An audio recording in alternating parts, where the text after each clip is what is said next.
We're carrying on in our series in the Book of Ruth, and I'm just going to quickly run over the story so far, just to give you a reminder. Okay, so we start off, hopefully. Okay, yeah, so today we're looking at Ruth and Boaz, specifically.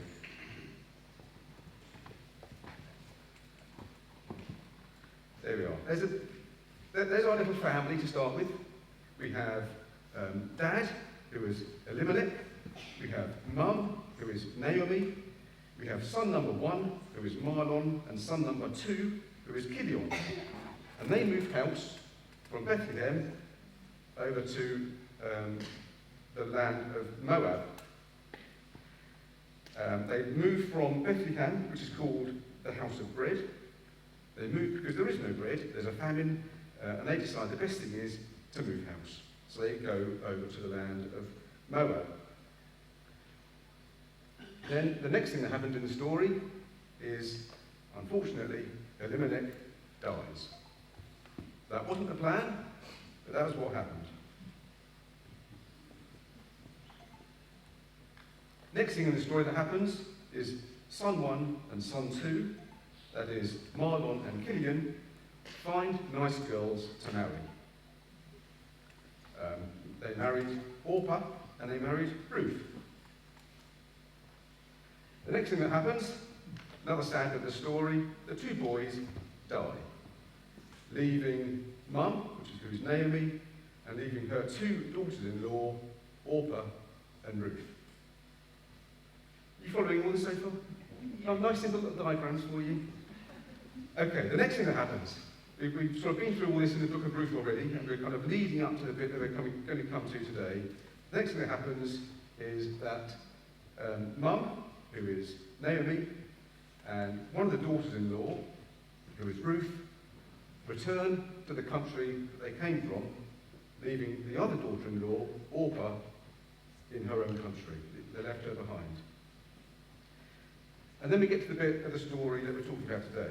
This is when Ruth, who is one of the daughters-in-law, meets a man called Boaz. So this is the story of when Ruth meets Boaz. And this is really a little love story. It kind of has its ups and has its downs, but like any good movie, it has a happy ending. I don't know whether anybody here sort of watches TV crime programs like Midsummer Murders, or like Death in Paradise, or like Father Brown. If you watch those programs, there's all sort of confusing things going on, and at the end of the program, all those loose ends get tied together, and it's all about restoring order, and it's about bringing justice, and it's about doing the right thing, and everything gets wrapped up neatly. And this is kind of where we are with this story. This is a bit of the story, but all the loose ends get tied up together, and it all starts to make a little bit more sense. And it's kind of an insight into the life of one family. And we see things when times are dark and difficult, and we see things when things are better. And we can see that it's a story about people who are faithful to God. Now, because it's a story, I'm going to get a comfy chair and tell it as a story. I'm going to sit down comfortably and I'm going to read it to you. Right. So Ruth chapter 4. You should say I used to be comfortable. I used to be comfortably for the story. Okay, Ruth chapter 4. So Boaz went to the town gate and took a seat there. When the family redeemer he had mentioned came by, Boaz called out to him, "Come over here, friend. I want to talk to you."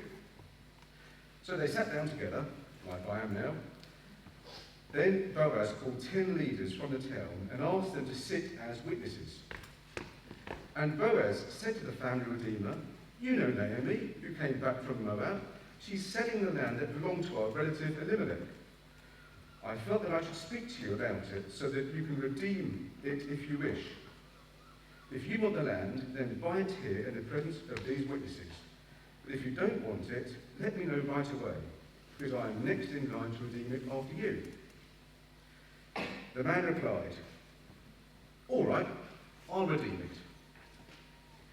Then Boaz told him, "Of course, your purchase of the land from Naomi also requires that you marry Ruth, the Moabite widow. That way she can have children who will carry on her husband's name and keep the land in the family." "Ah, then I can't redeem it," the family redeemer replied, "because this might endanger my own estate. You redeem the land, I cannot do it." In those days, it was the custom in Israel for anyone transferring a right of purchase to remove his sandal and hand it to the other party. This publicly validated the transaction. So the other family redeemer drew off his sandal and he said to Boaz, "You buy the land." Then Boaz said to the leaders and to the crowd standing around, "You are witnesses that today I have bought from Naomi all the property of Elimelech, Chilion and Mahlon. And with the land I have acquired Ruth, the Moabite widow of Mahlon, to be my wife. This way she can have a son to carry on the family name of her dead husband and to inherit the family property here in her hometown. You are all witnesses today." Then the leaders and all the people standing there replied, "We are witnesses. May the Lord make the woman who is now coming into your home like Rachel and Leah, from whom all the nation of Israel descended. May you be great in Ephrathah and famous in Bethlehem, and may the Lord give you descendants by this young woman who will be like those of our ancestor Perez, the son of Tamar and Judah." So Boaz married Ruth and took her home to live with him. Okay, so as we read the story, it was written about 1,000 years before Jesus, or 1,200 years before Jesus. It was a long, long time ago. It was the time that the judges were around. And Boaz was an Israelite, Ruth was a Moabite. The Moabites were historically enemies of Israel. They didn't really get on as nations. And as we read through the rest of the story of Ruth that's gone before, it was a tragic story. You know, her dad died, her husband died, she was left penniless, she was left with no possessions, no rights, nothing like that. Her only companion was a sort of a bitter fellow widow who was her mother-in-law, and that was the only company she had. But despite that, Ruth was absolutely determined to be a follower of God. Both Ruth and Naomi returned to Bethlehem with absolutely nothing, but God was involved with their story. And then God brings Boaz into the story. Boaz was wealthy. He was in a position to help. He was kind, he was available, and he was godly. What a great combination that is. And this is the point where a man of God was united with a woman of God. Something that I find really interesting is that if you look at the original Hebrew, the Book of Ruth is written, it's got a structure to it. The first 71 words tell the story of the family who was blessed in Bethlehem and how that family went to disaster. The second set of 71 words tell the story of how that disaster is changed to a position of blessing. In the middle of those two sets of 71 words, there's a friend. That man is our Redeemer. Now, in this story, it's talking about the Redeemer being Boaz, who redeemed Ruth. The same pattern is in the Bible as a whole. The first chunk of the Bible is all about how, we started off in the Garden of Eden and a place of blessing, and we messed it up. We turned our way away from God. We went to a place of disaster, really, being separated from God, and things weren't going well. The second half of the Bible is all about moving that position from a position of disaster to a position of blessing, reconciled with God, about Jesus being our Redeemer. And that's the sort of central message of the whole Bible, Jesus being our Redeemer. It's all about redemption. It's all about restoration to how things should be. It's all about fulfillment and a relationship with God. Now, in the whole book of Ruth, God isn't mentioned, or Jesus isn't mentioned, but it's really pointing to Jesus. The whole story is pointing to Jesus. I don't know whether you remember, but previously we talked about everybody's name in the book of Ruth having a meaning. Does anybody remember what the name of Naomi means? It means sweet or pleasant. Yes, yes. But then she changes her name to Mara, which means bitter. Yes, because she sort of changed her outlook in life a little bit. Elimelech's name, who was the dad in the story, his name means, my God is my king. Might have been to start with, but then he turned his back from God. He didn't listen to God. He went his own way, did his own thing. And really, he was actually a fairly godless sort of person. Their two sons, the meaning of their names is even better. Marlon means sick. Kilion means dying. What joyful names. And unfortunately, that's kind of what happened to them. You know, they got sick and they died.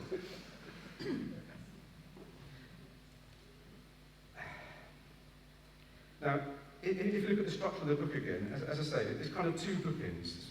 Firstly, disaster, and then finishing up with joy, and in the middle, it's all about Jesus being our Redeemer. And kind of our lives can be a bit of a story too, with different acts and different seasons, with ups and downs, with emotional times, with good and bad, with tough times, with joyful times. But you have to bear in mind that God has a plan, even though we have tough times in life. God is at work. God intervenes. It's kind of trouble and hardship will come. It is kind of inevitable. It's part of our human life. And we can do things our way without involving God. And then we can blame God when things go wrong. For example, if we're speeding down the motorway and going too fast and we get caught, it's easy. Well, it's our fault, but we can blame God if we wanted to. But it's not right that we blame God. It's our fault. And sometimes other people's actions have an impact on our lives, and we can sort of blame God for that as well, but that's not right either. You know, God's ultimate plan is restoration, even though we will have trouble and hardship on the way. And God can use that hardship and that trouble in life to help us become more like Jesus. God's able to use our circumstances and our situations in life for his good. He can use bad things for our good and for his good. Our God is a God of redemption. So, kind of, what's the right response when bad things happen? Another character in the story is Orpah. She was one of the daughters-in-law. Her name means back of the neck. You might think that's a slightly strange meaning for a name, but it's kind of turning your back and you know, turning your back on everybody and just walking away. And then that's what she did. You know, she wasn't going to be connected to Naomi and Ruth, but she did her own thing, went her own way, just turned away and turned her back on God, really. And you know, giving up is an easy answer. We can say, well, yeah, God didn't really work for me. I've had enough. I'm off. But that's not what God is about. God isn't a sort of heavenly slot machine where you feed things at the top and get blessings out the bottom. It doesn't quite work like that. Jesus doesn't really promise an easy life. So we look at Ruth. Her name means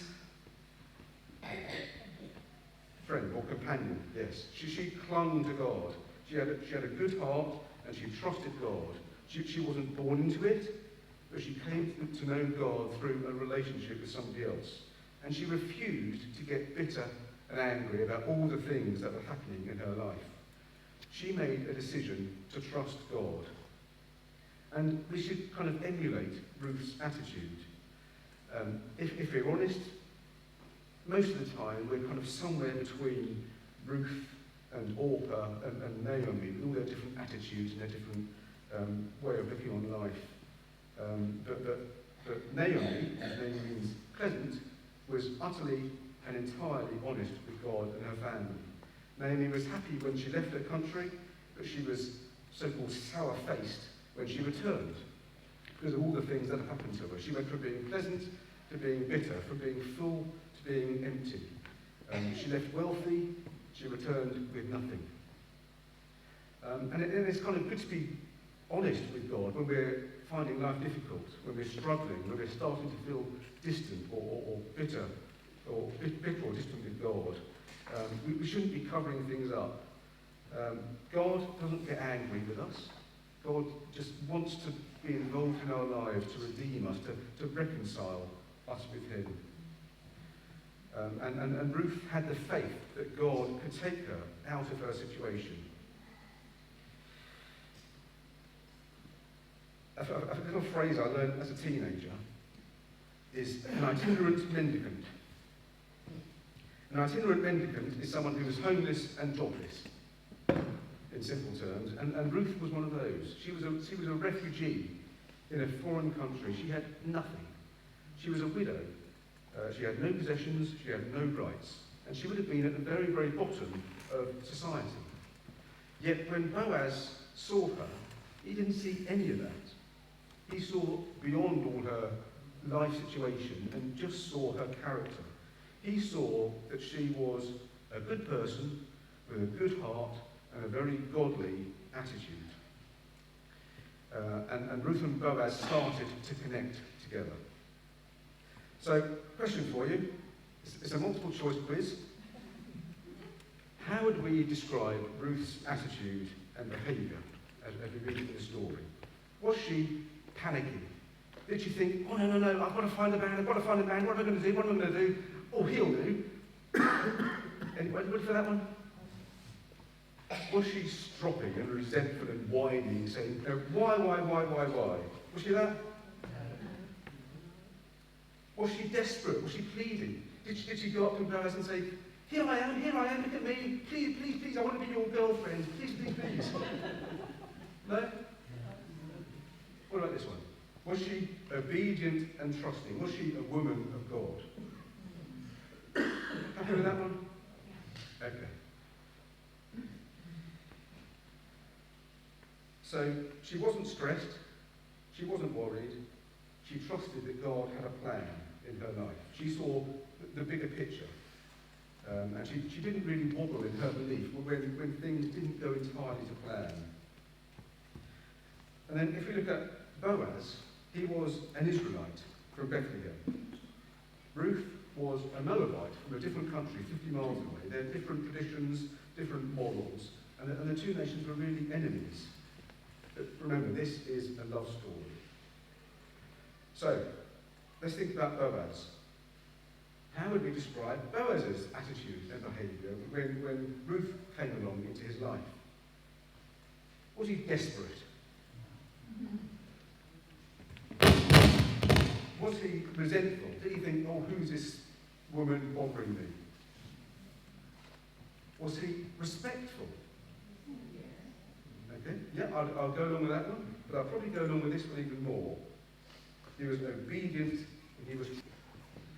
Okay, and if we read on in the story, further into chapter 4,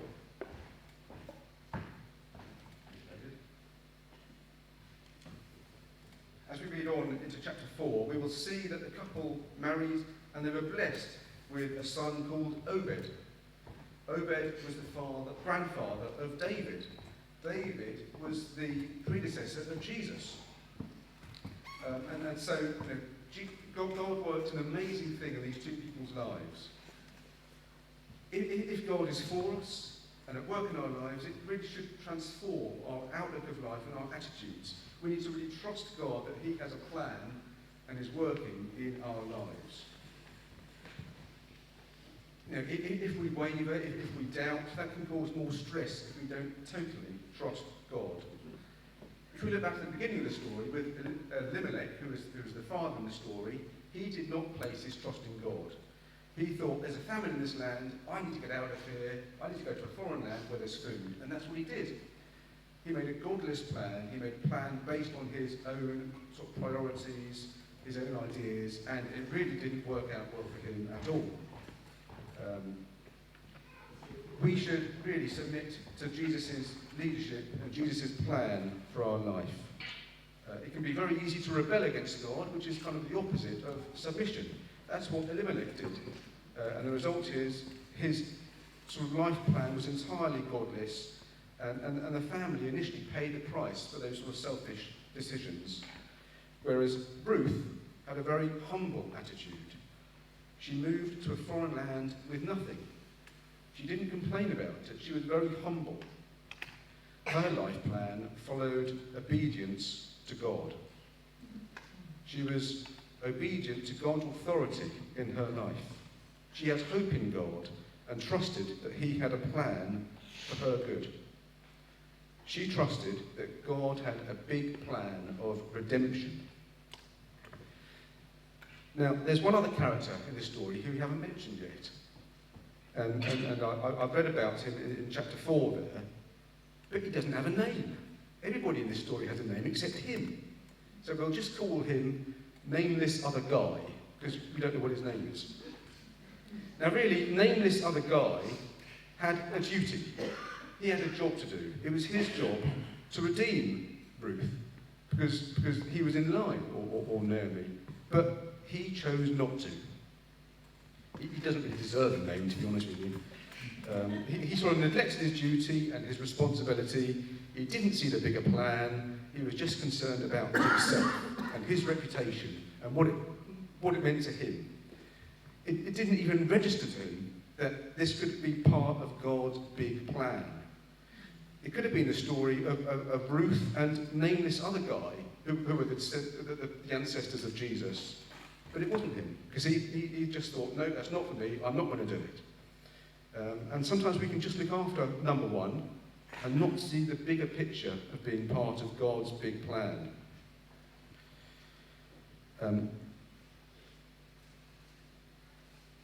As I said, this book is really a book about relationships. It's a love story. Ruth wasn't perfect. She was previously married. She was penniless. She was possibly infertile, having not had a child in 10 years of marriage. She wasn't particularly young. She was an outsider from a foreign land. Boaz, on the other hand, was a very wealthy landowner. But he didn't think he was good enough for this penniless, homeless woman. How did he respond? Well, he welcomed her, he received her, he reassured her, he protected her, then he redeemed her. And we're kind of led in this story to something bigger than just a story. It's about God working in people's lives. And there's a word for God working for good in people's lives and providing for us. That word is providence. And that's also sort of the main theme of the Bible. It's about redemption, it's about providence. God works things out in his foreknowledge for our benefit. God has a master plan, even though things may be tough and difficult in our lives. And it's up to us to listen to him, to trust him, to obey him, to do his will. And sometimes we can look back in life and we can sometimes see God working in answered prayer and miracles and in people's lives, but we can't always see it when it's happening, when we're in the middle of difficult or tough situations. Ruth was in the right place at the right time to meet the right people and to say and do the right things because of God. He was directing her life. God was working in both their lives, Ruth and Boaz.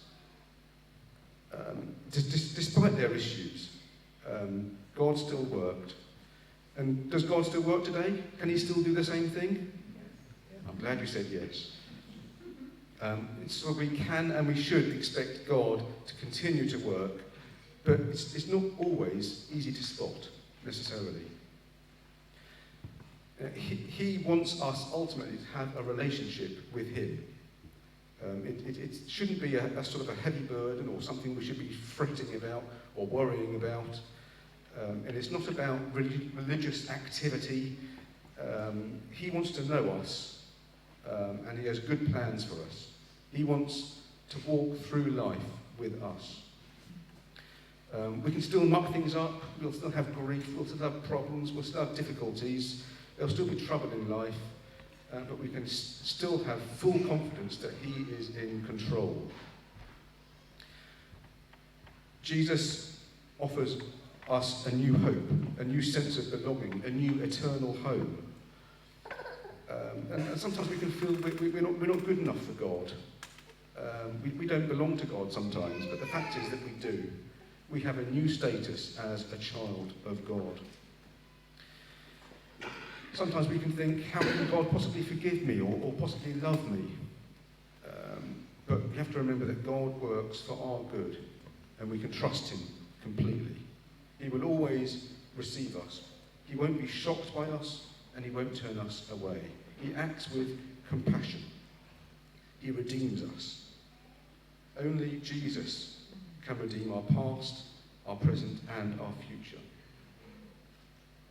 He accepts everybody. God is with us in good times and bad times. He sticks with us, but he doesn't always promise that life will be fantastic. He doesn't promise us good health, or lots of possessions, or wealth, or a fantastic job, or a big house, or a fast car, and we shouldn't put our trust in those sorts of things. But it's about trusting God and staying connected to God despite what happens in our life.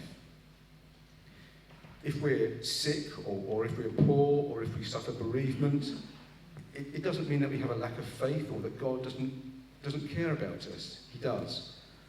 It's not about what we can do or what we can't do, it's about what God can do. Naomi stayed as a woman of God and a woman of faith, even though her life was incredibly tough and very tragic, even though she was bitter. Her faith in God and her wisdom from that connection in God shone through, and that sort of rubbed off onto Ruth. I remember watching a TV programme years ago, and it was about the RNLI working on a beach. I think it was in Cornwall or something like that. And the surfer came in off the beach, and the whole of his back was torn to shreds. He'd had an accident, and there was blood everywhere, and it was a horrible sight. I remember it up here from years ago. And the first aider said, I'm going to give you some treatment, but it's really, really, really going to hurt you. This is really going to sting. It's not going to be nice at all. But it'll help you to recover. It'll help you to get better in the long term. And so he applied this treatment, and you could see the poor chap really flinching with the pain, and it wasn't a nice experience to go through, but it helped him to get better and to come out the other side and to recover from the initial pain. And sometimes life can be a bit like that. We have to go through painful things in order to come out the other side stronger and fitter and healthier and closer to God. Now, in chapter 4, which we read through, there are really two big themes. The first theme is one of redemption. We talked a little bit about redemption. If you go into Tesco's and you redeem a voucher, you give something over and you get something back in return. God's redemption is a little bit different. God's redemption is when he takes the initiative to act with compassion on behalf of those powerless to help themselves. God acts for us to restore us. So redemption is God's plan to restore us to freedom, to fulfillment, and to a relationship with him. If we read the story, Boaz redeemed Ruth. She was absolutely powerless to help herself. She had nothing. But he restored her pride and her dignity and her position in society and her self-worth. He set her free from her past and gave her a future. God gives everything he was possibly able to give. And all he asks in return is for our acknowledgement, for our appreciation, and for our love in return. We don't need to give anything except that. This is about setting us free through redemption, setting us free from our old life and bringing us into a new life. The other big subject, two big words, redemption is one of them, providence is the other one. This is about God, in his foreknowledge, working things out beforehand to provide blessings for us today. It's about God's amazingly detailed love and care for us. It's about God having a master plan for our lives. In Matthew 10, verse 30, it says, "And the very hairs on your head are all numbered." God knows us. In Romans 8:28, it says, "And we know that God causes everything to work together for the good of those who love God and are called according to his purpose for them." In Ephesians 1, verse 7, it says, "He is so rich in kindness and grace that he purchased our freedom with the blood of his Son and forgave our sins. He has showered his kindness on us, along with all wisdom and understanding." So God is at work even when we don't realise it. As I said earlier, everyone's name in this story has a meaning. The name of Boaz also has a meaning. The name of Boaz means, in him is strength. In him is strength. Boaz's attitude is Christ-like. He was looking out for others rather than for himself. His life plan was about showing care and consideration to others, just like Jesus.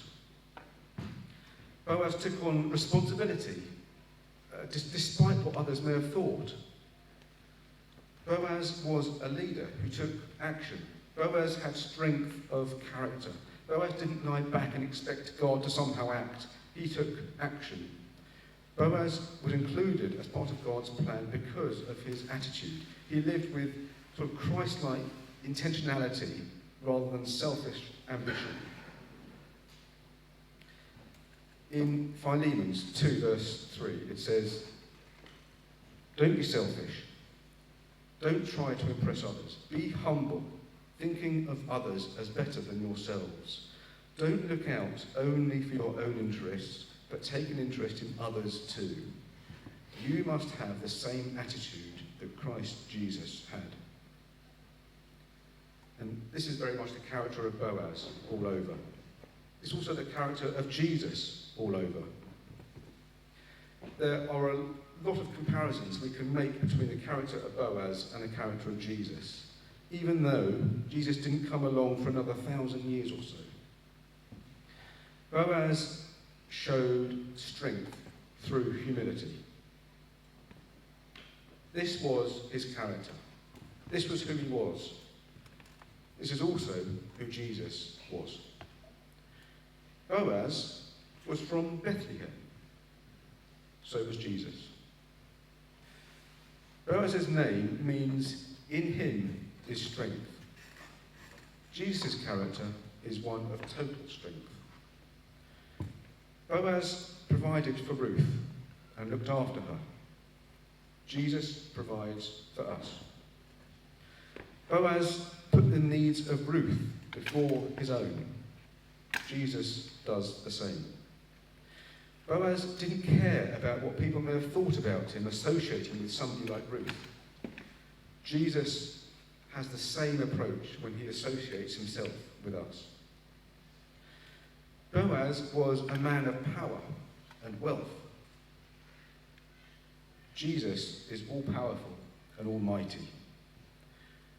Boaz was patient when developing a relationship with Ruth. Jesus waits patiently for us to come to him. Boaz was a man of integrity. So is Jesus. Boaz was a man of generosity. So is Jesus. Boaz was a man who could be trusted. So is Jesus. Boaz was a man who did his duty. So is Jesus. Boaz was someone who deeply cared. So is Jesus. Boaz redeemed Ruth.